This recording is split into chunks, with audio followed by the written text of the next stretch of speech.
श्रीरामाष्टकम् भजे विशेषसुन्दरं समस्तपापकन्दनं स्वभक्तचित्तरञ्जनं सदैव राममद्वयम्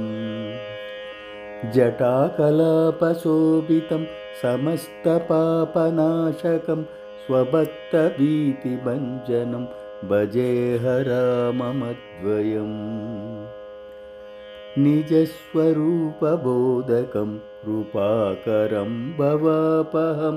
समं शिवं निरञ्जनं भजेह राममद्वयम् सदा प्रपञ्चकल्पितं ह्यनामरूपवास्तवं निराकृतिं निरामयं भजेह राममद्वयम् निष्प्रपञ्चनिर्विकल्पनिर्मलं निरामयं चिदेकरूपसन्ततं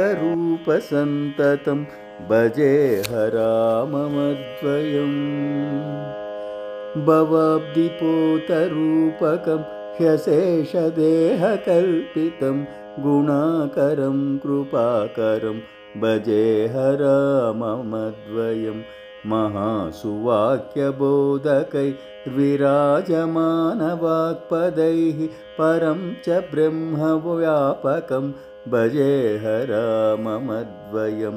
शिवप्रदं सुखप्रदं भवच्चिदम्बरमापहं विराजमानदैशिकं भजेह राममद्वयम्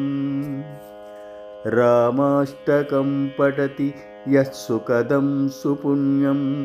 व्यासेन भाषितमिदं शृणुते मनुष्यः विद्यां श्रियं विपुलसौख्यमनन्तकीर्तिं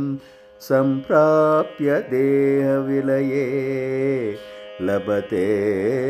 च मोक्षम् इति रामाष्टकम्।